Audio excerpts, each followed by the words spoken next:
बिस्मिल्लाहिर्रहमानिर्रहीम। आज हम फर्स्ट ईयर क्लास का फिजिक्स के चैप्टर 2 का नेक्स्ट टॉपिक पढ़ेंगे।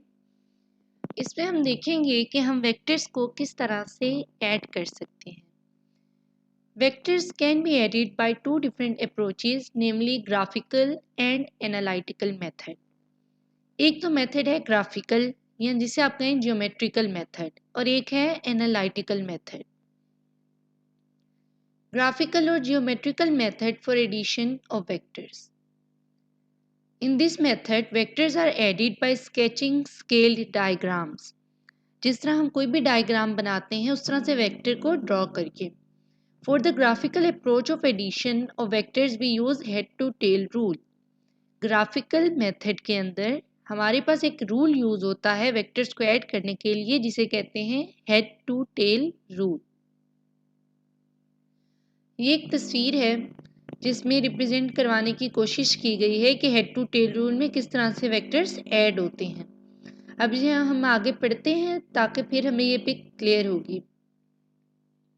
Head to tail rule.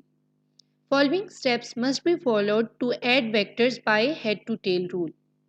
Select a suitable scale for the representation of given vectors. ये हमने लास्ट लेक्चर में भी देखा कि हम कोई ना कोई एक सुटेबल स्केल ले लेते हैं ताकि सारे वेक्टर्स का एक स्केल होगा, तो फिर उनको ऐड करना हमारे लिए इजी हो जाएगा. Sketch all the vectors according to the selected scale in its given direction. Vectors को ड्रॉ कर लेना है जो सिलेक्टेड स्केल है उसके मुताबिक, और जो उसकी डायरेक्शन होगी, डायरेक्शन में क्या होगा, उसका एरो होगा यानी हेड वाली साइड होगी.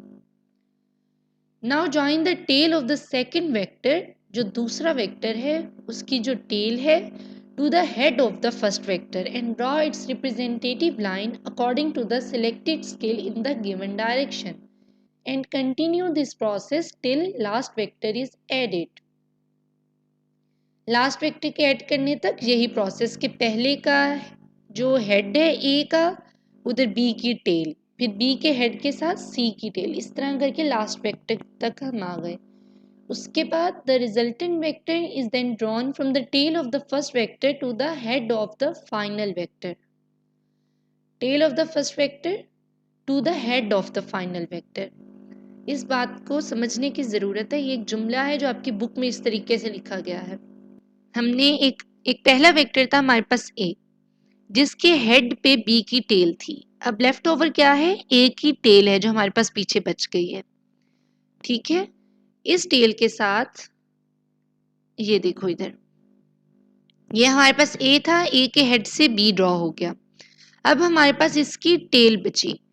अब वो जुमला है वो थोड़ा इस तरह कंफ्यूजिंग है. उस जुमले में वो ये कहना चाह रहे हैं कि ए की टेल से जो लास्ट वेक्टर है हमारे पास, जैसे इधर बी है लास्ट वेक्टर, इसके हेड तक लाइन ड्रॉ करनी है. तो आपके पास रिजल्टेंट आ जाएगा from the tail of the first vector to the head of the last vector. Resultant draw करना है. इस तरह से आप हेड टू टेल रूल को ड्रॉ करते हो. To determine the magnitude of R, measure the length of the R and convert it according to the selected scale.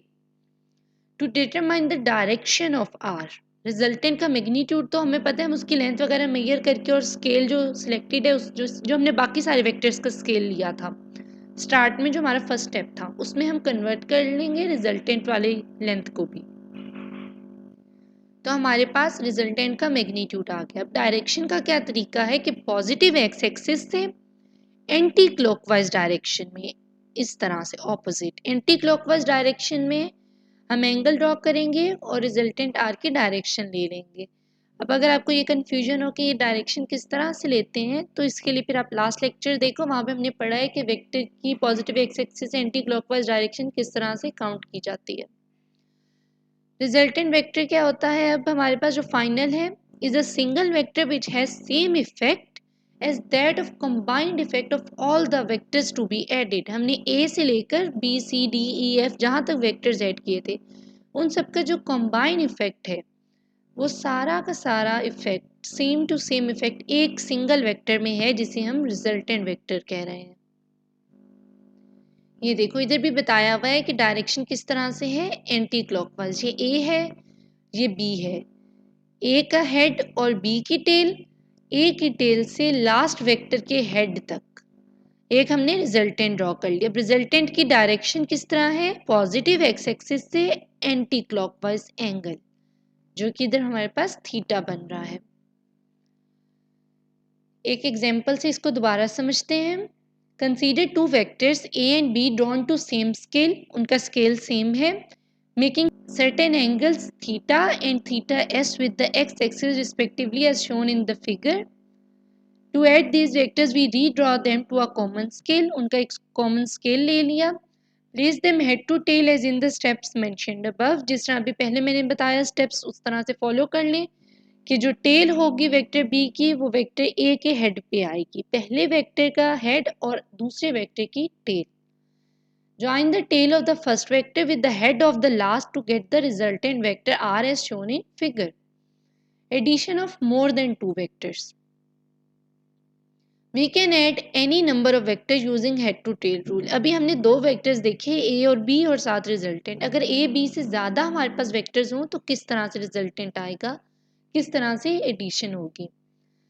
Consider four vectors a, b, c and d in xy plane as shown in the figure. आपको A B C D draw कर लेने हैं four vectors. Consider करें four vectors, draw उनको किस तरह करना है, to add these vectors draw them to a common scale. Common scale एक ले लेना है, ये भी लास्ट लेक्चर में हमने देखा एक कॉमन स्केल लेकर। Place them head to tail such that the tail of the each vector is on the head of the previous vector. जो सा पहले वेक्टर ड्रॉ किया, ए ड्रॉ किया, ए के हेड पे बी की टेल आएगी, बी के हेड पे सी की टेल आएगी, सी के हेड पे डी की टेल आएगी, प्रीवियस वेक्टर के हेड पे जो अगला वेक्टर ड्रॉ करें उसकी टेल आएगी। Draw the resultant vector R from the tail of the first vector to head of last vector. Resultant vector R कैसे, from tail of the first vector यानी जो ए था उसकी टेल से to the head of the last vector, जो आखिरी D है last vector उसके हेड तक ड्रॉ करना है। उसके हेड तक ड्रॉ करने का क्या मतलब है, उसकी अब डायरेक्शन वो है, यानी लास्ट वेक्टर डी का हेड और रिजल्टेंट का जो हेड है वो एक साथ आएंगे और ए की टेल और लास्ट जो रिजल्टेंट है उसकी टेल साथ आएंगे। Measure the length of the vector r and convert it into magnitude of the quantity according to given scale. अब देखो इसको तस्वीर से भी, to determine the direction measure the angle of the resultant with x axis. Positive x axis से anti clockwise direction आप लेंगे, angle की थीटा आएगा और वो आपको डायरेक्शन बताएगा रिजल्टेंट वेक्टर की। अब इस तस्वीर में देखो ये कंसीडर किया था हमने, a इस तरह है, b इस तरह है, c इस तरह है और d इस तरह है। ए को ऐसे ड्रॉ किया, बी इस डायरेक्शन में था तो यानी ए के हेड से बी की टेल मिला के इस तरह से, सी था हमारे पास इस डायरेक्शन में, तो लास्ट वेक्टर का हेड और न्यू वेक्टर की टेल, लास्ट वेक्टर का हेड न्यू वेक्टर की टेल और रिजल्टेंट किस तरह से, from the tail of the first vector to the head of the last vector. ये हमारे पास रिजल्टेंट आ गया। और उसके बाद एक और क्या तरीका है हमारे पास ऐड करने का, commutative property. From figure it is clear that either we add A to B और B to A, the resultant is same. This will form parallelogram, that is a plus B is equal to B plus A. जब उनका scale ही same है तो फिर वो इस तरह से नहीं है कि 2x प्लस 2y, अब स्केल सेम होने का क्या मतलब है 2x प्लस 2x, तो आप उसको 4x कर सकते हो। अब आप 2x प्लस 3x करो या 3x प्लस 2x करो, जब स्केल सेम है तो आप उसको कम्यूटेटिव प्रॉपर्टी से भी ऐड कर सकते हो। ये देखो इधर पैरेललोग्राम की शेप बन रही है इस तरह से।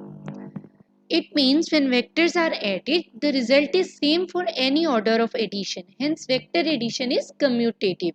Commutative का क्या मतलब है, जो मैंने आपको अभी बताया इधर कि a plus B equal to B plus A, आप a में b ऐड करो या b में a ऐड करो, कोई भी आपका ऑर्डर ऑफ एडिशन हो आपका आंसर सेम आएगा, रिजल्ट सेम आएगा।